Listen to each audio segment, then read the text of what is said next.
Bonjour Roger Martelly, Bonjour. Je crois que vous êtes historien de formation. C'est exact, de métier même, je l'ai été longtemps, même si je suis retraité. Métier très honorable, hein. Oui. Ah, c'est ces gens qui racontent n'importe quoi sur l'histoire. Absolument. Pas tout à fait. Bon, trêve de plaisanterie. Là, vous êtes venu à Ajaccio, à Portici plus particulièrement, participer à une journée d'études et de réflexion organisée par Banque Alternative. Avec beaucoup de sujets, hein, la collectivité territoriale, l'identité, aux questions particulièrement sensibles ici, chez nous en Corse. Également, on a abordé au cours de cette journée la question importante de l'élection présidentielle. Bien sûr. Et dans le contexte actuel, 10 mois de ces présidentielles, plusieurs candidatures se profilent, et en particulier celle de Jean-Luc Mélenchon. Qu'est-ce que vous en pensez? Est-ce que vous êtes positionné par rapport à cette candidature? Moi, je me suis positionné par rapport à cette candidature, bien entendu.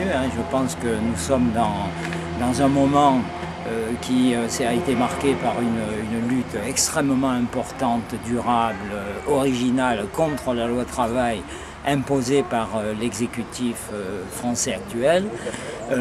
Il importe au premier chef qu'à l'occasion de cette élection présidentielle, il y ait un lien qui s'établisse entre ce refus d'une logique libérale, social-libérale, voulue par l'exécutif, voulue par la droite, voulue par les logiques inacceptables venues de Bruxelles. Il faut qu'il y ait un lien qui s'établisse entre la dynamique du refus et la société politique institutionnelle et avec l'élection présidentielle.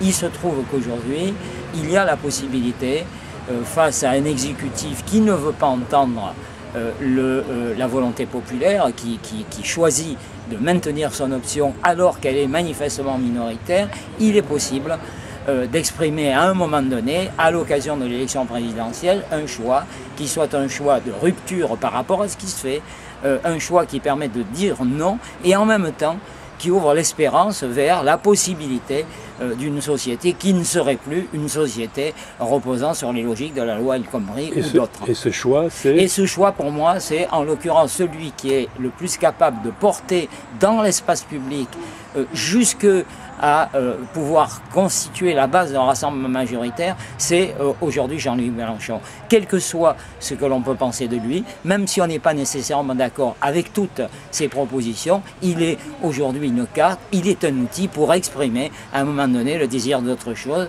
le désir d'une France qui soit une France de justice et d'égalité, le désir d'une gauche qui soit véritablement à gauche, conforme à ses valeurs, et donc qui dise non à ce qui domine aujourd'hui la politique française.